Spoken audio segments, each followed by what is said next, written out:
Hey everybody, time for another midweek chat. I dropped my papers for a sec, just a sec here. You can get a good view. Know where I am? We got some people having a good time behind me. This is the Mount Simon Golf Course, disc golf course. Oh no. Oh boy, a second, I'm gonna have to. I had two. Oh, hi buddy. I had two pieces of paper. Here it is. Well, that's an inauspicious start, but a dog came to visit. I don't know if you saw that. But anyway, it's a couple disc golfs. You know, we have a disc golf course at St. James. I hope you know that. It's been around since, was it 2017? So we've had a good history with it. And it's open all winter. I haven't seen any disc golfers in the winter, but we don't take the targets in, just like here at Mount Simon. The targets are out and a couple of people are playing. So you're welcome to, right behind the office, there's a map. So I think what people do is they come to the office where the first hole is, and they see that map on a stand. Was it Evan Cook did that for part of his Eagle Scout project? And you just take a picture of that in your camera, and then you can kind of see where all the holes go, you know. So anyway, I'll have to do a round. Today's going to be a little bit thick. Today we have first confessions, first reconciliation tonight. And Father Schultz is going to come over if he's not called. They said I'm on call at the hospital, and that has to take priority. But if I'm not called, I'll be over. So I'm going to, maybe they're not playing disc golf. Maybe they're just walking their dogs. Anyway, they're laughing, so that's good. Do you remember that? You ever get the Reader's Digest? I don't know if they probably don't even make that anymore, but there was a section called Laughter is the Best Medicine. See if she laughs. As soon as I want her to laugh, she just stops laughing. Oh, yeah. Okay. So laughter is, and there are some jokes and things that I'd read. I don't know what's going on with this glove. I'm trying to put it on.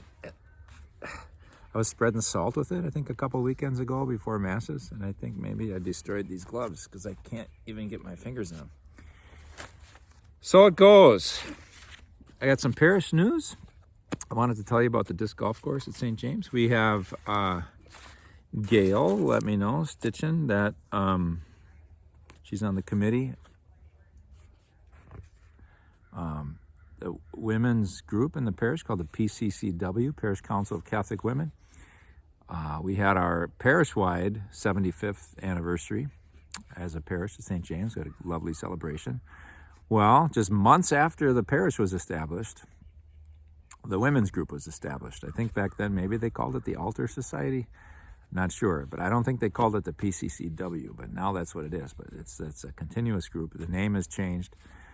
And the thing is, the big announcement is all the women in the parish should have been invited. If you didn't get an invitation, there was a clerical error or a postal error or something, because everybody registered in the parish who was female should have gotten an invitation. And so they need to know how much food. So if you got an invitation and you think you will go, but you didn't respond, you got to RSVP by the 14th.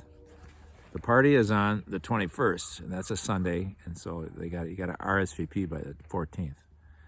Okay? Deal? All right. Anne says that the blood supply, she kind of keeps track of our cooperation with the Red Cross and blood drives. We have blood drives at St. James a few times a year, and the next one will be on February 12th, Lincoln's birthday. Huh? And so I got an email the other day that the blood supply is in critical low right now. So you can call Ann to sign up for a slot, or you could just connect through the Red Cross website.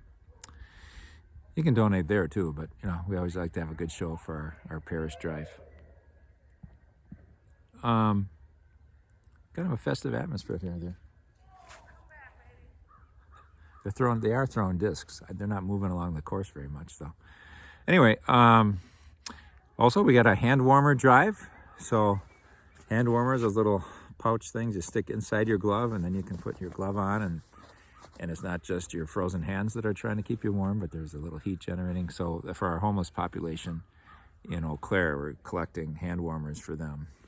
I know they sell those things at Fleet Farm and Farm and Fleet. I'm not sure where else you might pick them up, but we have bins to collect those in the gathering space right next to our bin for batteries, which is a great thing to have. I don't know about you when your batteries wear out. A lot of things use batteries, our AA's, our AAA's.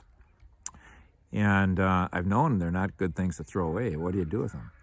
Well, you can bring them to St. James and we take them over to a place that recycles the precious metals in the batteries. So that's a great thing to do. I think Sharon and the Environmental Awareness Group got that going. A little more to say about that in a second. We're still last days of collecting old Christmas lights. So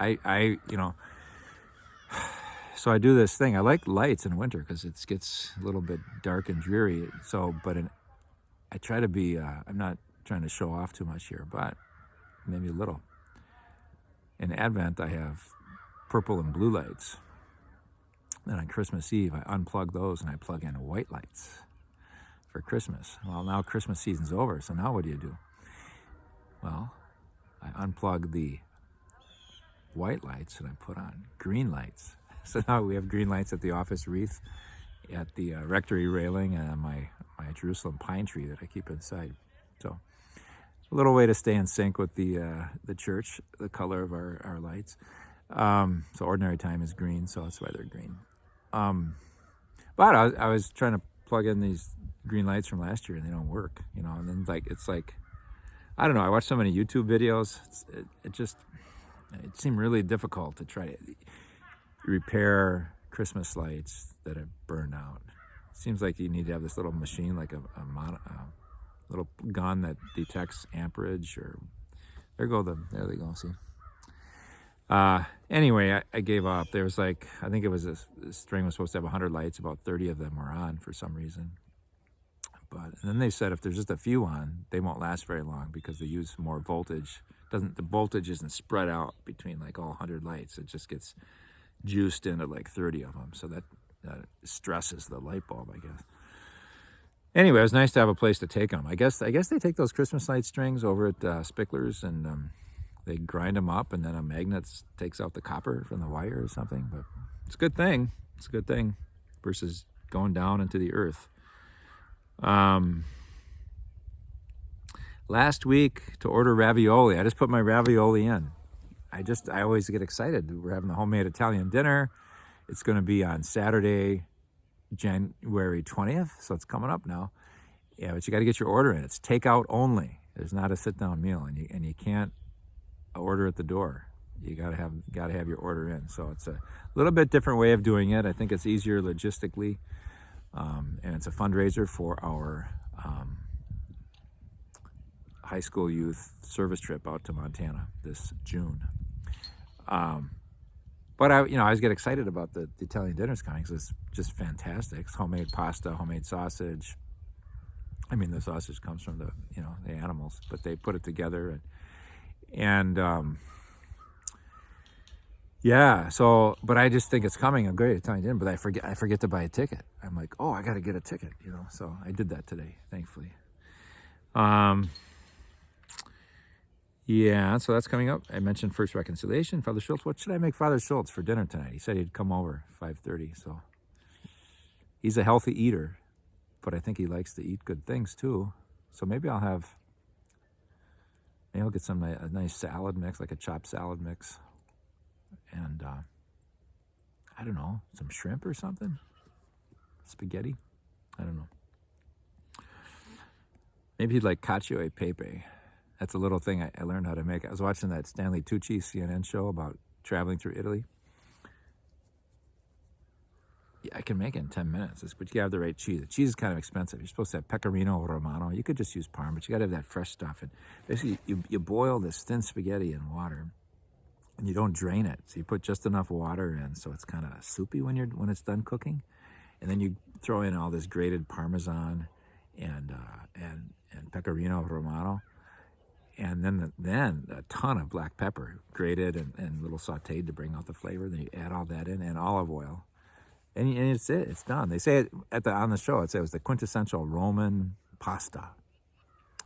If you go to Rome, that's on most menus. I don't know, but Father John went to seminary in Rome.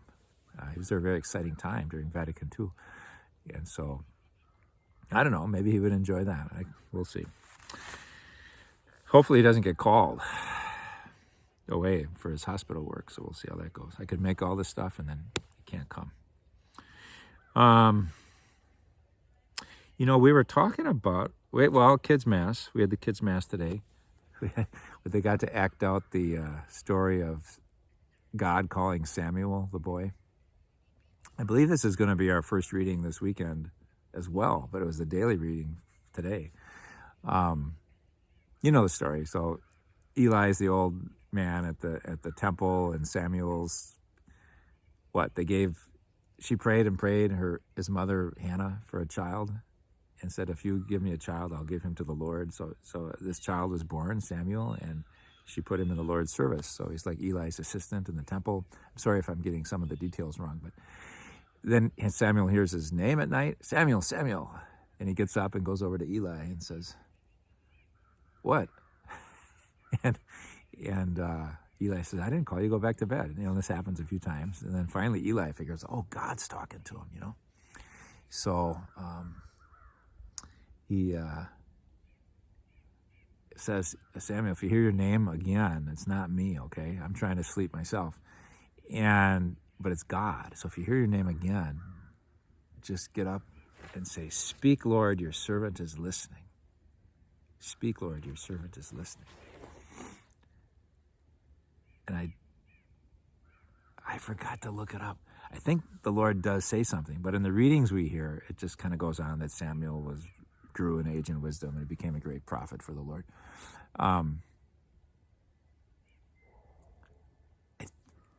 I forget what the Lord says, but that'll be interesting. I can mention it maybe on Sunday. I don't want to guess and be way off. Anyway, the kids acted that out. We had a great Samuel, who's really good, Ripken. I said, go up on the altar where the rug is and just take a nap. So he curled up. He was taking a nap. And then Eli Hadley did that. I said, you got to limp a little bit because he's old, and sit over there. And then I gave Joshua the microphone, a handheld microphone. And I said, your only line is Samuel, Samuel. Whenever I nod to you, say Samuel. So out of the congregation, nobody could see me go, Samuel, Samuel. It was fun. It was fun. Hopefully memorable for them. But then I ask them, how do you know it's God? Does God talk to us? And how do you know it's God? I love asking them that question because it's so important. I hope that, I know they're only like preschool through 5th grade, but I hope by the time they get out of St. James, they're equipped to know, one, of course, that God loves them, and that they have a sense that they can talk with God and listen for God in their heart. In fact, I said, I know I asked this question a lot, but how do you know God's talking to you? And they said things like, the heart. God talks to our heart. Not so much in our ears, but in our heart. And in retrospect, I wish I'd said, I think that's true. Sometimes we can listen, there's nothing there, but maybe sometimes we feel God saying something, or we feel something. Maybe it's not a word, but a presence and a love. And I wish maybe I'll find another time this semester to do it, but I wish I just said, well, let's try that now. Let's just be silent for 30 seconds and just say, speak, Lord, your servant is listening. See if anything, I bet you some of them would have had some interesting responses. So missed opportunity, but we'll do it again. Baptism of the Lord was Monday. I'm sad that it was Monday and not Sunday because I love celebrating that feast. It's the last day of the Christmas season, the Feast of the Baptism of the Lord. It's usually the Sunday after Epiphany, but because the calendar is a little kittywampus this year, Christmas Eve being on a Sunday and all, they have to kind of go backwards. They have to work it so there's 34 weeks in ordinary time before Advent begins the new year. And so they kind of wind it back and ended up, they had to cut a Sunday. So they cut the Baptism of the Lord Sunday, cut Christmas short. But I just read an article in LaCroix newsletter, The Cross. It's a newsletter from France that I get, but it's written in English, but most of the writers are French, and just a little different angle on things sometimes. He talked about how thousands of people flock to Bethany beyond the Jordan in Jordan, to the baptismal site of Jesus. And I ate that up because that's always a stop that I like to make. Whenever I do the Holy Land pilgrimages, so far, I've never done just Israel, Palestine. I always include Jordan because there's some interesting things over there. And it's kind of an Arab culture. It's different from Israel and Palestine. You know, Israel is kind of first world, you know, and so it feels a lot like here, I think. And then the West Bank, if we go in there, is more third world. And then Jordan is more first world, but Arab. You know, maybe they call it second world, but it's, you know, it's pretty modern, but it's an Arab country, you know. It's just interesting to see the different cultures. But anyway, one of the places we go, in John's, it says that Jesus was baptized in Bethany beyond the Jordan. And so beyond the Jordan River, and the point of view is from Jerusalem, it's from Israel. So if you're going beyond the Jordan, you're crossing the Jordan River and you're leaving Israel, you're going into Jordan. So the most ancient churches that commemorate the baptism of Jesus are in Jordan. They're not in Israel.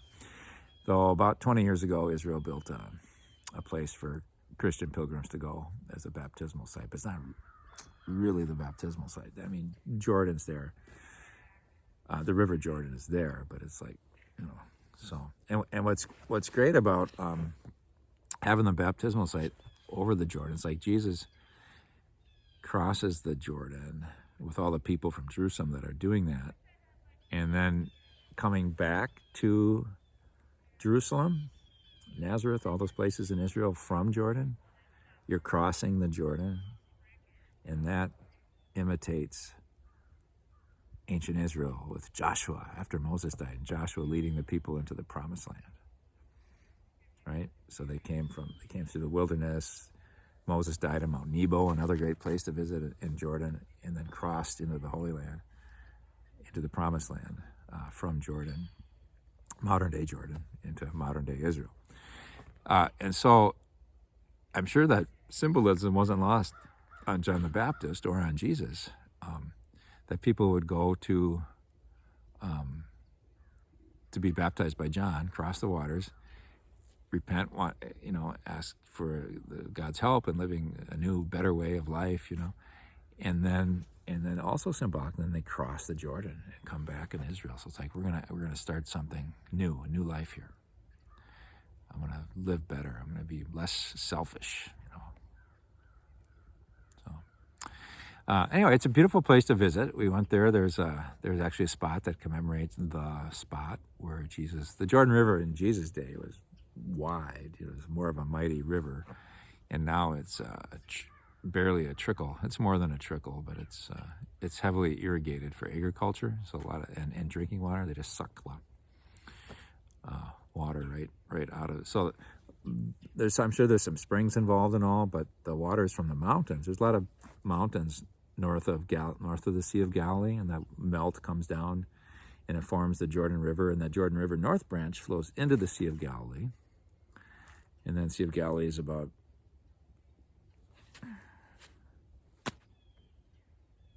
15 miles long, maybe 13, something like that. So I think it's like 35 miles around. And then it flows out of the Sea of Galilee, and that's the Jordan River. Then as it gets close to the Dead Sea, then it goes by Jericho. Jerusalem's about 10 miles to the west. Then it dumps into the Dead Sea, and then that's where it dies. So, which is a great parable, those two lakes. They said that the Sea of Galilee is how you want to live. You take in, you receive from the north, and then you give. So the Sea of Galilee receives water from the north, and it gives water to the south. And the Dead Sea, it just receives. It doesn't give a thing. That's why it's dead. Like a person who just wants to satisfy his or her needs, and that's it. Versus someone who realizes, hey, we're all part of human family here, and we're given life, and what a gift that is. And not to live life just for myself doesn't make sense. It's not the meaning of life. So Jesus certainly shows us that. And then just a couple things on the baptismal site. They think they said 500,000 Christian pilgrims go there every year. It didn't say how this war is affecting the my guide that I've been like to use in Israel said that the very few pilgrims that we had to cancel our pilgrimage for April. The only few pilgrims that come, he said, they're from like Indonesia and Asia, and they come in through Jordan. They I mean, if it just made sense that we shouldn't go in April with all the things happening. But we would have got maybe a new airplane flight and started in Jordan and crossed into Holy. But then you still run. And then go back to Jordan and fly out. Anyway, there's some pilgrims in the Holy Land now, but not too many. They say that after turmoil, after wars, and the first people back are Asians, and then come the Europeans, and then come the Americans. I've heard that from lots of different people. It's like the ones who have more fear. Americans are the most fearful, Europeans second, and then the Asians less. I don't know why that is, but that's been attested by lots of people that I've talked to. People that return for the Holy Land tours after troubles and violence over there. I just wanted to mention, I came across, I sent this to the staff because I came in that French email. They had a story about Pope Francis's audience. He every Wednesday he gives talks, and the talk he gave today was on gluttony, and I thought it was kind of neat. I thought it was kind of a nice find, like it's in this obscure French email that I get. But then I saw it was on Facebook. America Magazine has a story on it too. So if you want to read the whole article, you can go to americamagazine.org, and it should be one of the. Just look for. You could search for the word gluttony, or it should be up on the main page now, I think, because it's a new story. Anyway, so I think a gluttony, one of the capital sins, right? One of the 7 capital sins, deadly sins. And I just think of it eating too much, like just eating because you want to, eating beyond what you need to sustain your life. And, honestly, I had someone come in the office today. He just amazed me. I said, his name's Tom, and he saw these little fun-size candy bars on my desk. Little, even smaller than fun size. Little individually wrapped, like Hershey things. Mr. Goodbar, Crackle, And I said, yeah, I don't know how they got on my desk, but I haven't eaten those. If I eat one, I eat 10. And he goes, oh, that's too bad. And he just took one. He ate a Crackle, I think it was. And he left. I was like, wow, that's awesome. I wish I could just eat one and leave. So part of it is our biology. I don't know if his biology makes him more prone to be able to eat one and leave, and I need more. But just something, if I have sugar or a Cheeto, it's like and that's a little bit gluttony, right? You don't need it, you just want it because it tastes good. Part of it, our pastor friend in Father Francis in Puerto Rico, he would treat us to these great meals when we were over there, and Jackie and the people said, oh, you're so kind to us, giving us all this food and taking us out. And he goes, food is the spice of life. He goes, I remember that. So that's true too. That's beautiful. And Jesus had a lot of table fellowship. But I'm just guessing, we always idealize Jesus, whatever's good is what Jesus did, right? But I'm guessing, that he really reveled, he enjoyed a great meal and the taste of food, kind of with people. We can't always eat with people. Some of us, like myself, live alone. But to use food, to feed our bodies, to use it to bring people together and with joy and happiness and gratitude, that's a good deal versus just being alone in your house and eating a whole bag of Cheetos or something, So, for example. Anyway, he said some interesting things about gluttony, and he compared it. He goes, well, the sin of those, and I'm a little reluctant to, I thought it was interesting, but, I don't want, it's one of those topics just make people feel bad, because who doesn't eat too much? Some people, most people probably eat too much, and I'm one of them. So this is really interesting to me. And he said, the sin of those who succumb before a piece of cake, all things considered, does not cause great damage. So he's like, I'm not trying to get after people for eating an extra piece of cake. But the voracity with which we have been plundering the goods of the planet for some centuries is now compromising the future of all. So he's kind of connecting the sin of gluttony, just a basic thing, food that we need to survive, and our attitude toward it and how we consume it, and it really our attitude toward food, that can inform our attitude toward life and how we treat creation in the world. Is everything just for me and my pleasure, or is it to help sustain my life so that I might be a life-giving presence in the world, So he says one of the most dangerous vices, deadly sins, is gluttony, turning people who are meant to be custodians of creation into mere consumers, exploiters, and predators. I thought, well, that's interesting. I'll just kind of read what I highlighted. He said, we've grabbed everything in order to become the masters of all things, while everything had been consigned to our custody, not for our exploitation. And then he said, the way we eat is the manifestation of something inner, a predisposition to balance or immoderation, the capacity to give thanks, or the arrogant presumption of autonomy that I control my life, I control everything. The empathy of those who share food with the needy, or the selfishness of those who hoard everything for themselves. Tell me how you eat, and I will tell you what kind of soul you have. Pope Francis said today, tell me how you eat, and I will show you what kind of soul you have. So he closed, let us ask the Lord to help us on the path of moderation, that all forms of gluttony do not take over our lives. If you find that interesting, I found that very interesting. If I have any greater insights about it, maybe read that article on americamagazine.org. It should be up there. See what you think. I remember reading, there's that quip. I think he even quotes it. We eat to live. We don't live to eat. And Anne Lamott wrote a book. She talked about struggling with eating too much, and she said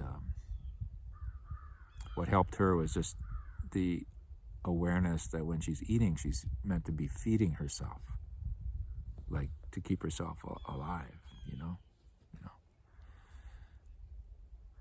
Yeah, but so much of us, and we need comfort, it's reason for compassion. It's not reason to condemn someone's gluttony, or if I'm in a gluttonous period of my life, it's usually because I need comfort. It's comfort food. And to be able to be empty and to kind of sit with pain or discomfort or grief can be hard. And so we should be compassionate with ourselves when we overeat and compassionate with others. But I like that connection that the attitude can overflow and into other things in our lives. So, hey, I was going to talk about my hat. I'm not gonna, because it's already 28 minutes. This is not the hat I lost, but it's the same. When I knew I had a meeting in La Crosse last week, I said, well, I don't want to go to these meetings, but I have a bad attitude about meetings. I apologize. It's not very good, virtuous, speaking of vices. But I'll get to go by the food co-op, and maybe they'll have a hat just like the one I lost. Remember I preached about that a few weeks ago, and how ridiculous, the war is going on in Gaza and all these hard things, and I'm just obsessed with my hat. Anyway, I was able to replace my hat. It comes from Petronia in Peru. She and her family knit that. She's trying to put her son through nursing school, so that was a good deed. Hey, God bless you, everybody. Let's let you take in this beautiful winter scene. We finally got some snow on the ground here in Eau Claire. And loving God, as the snow covers the earth, we ask you to cover us with your grace and your love. Help us feel secure under a blanket of your care and concern. We know you're compassionate with our sufferings. Help us to live as fully as you mean us to live.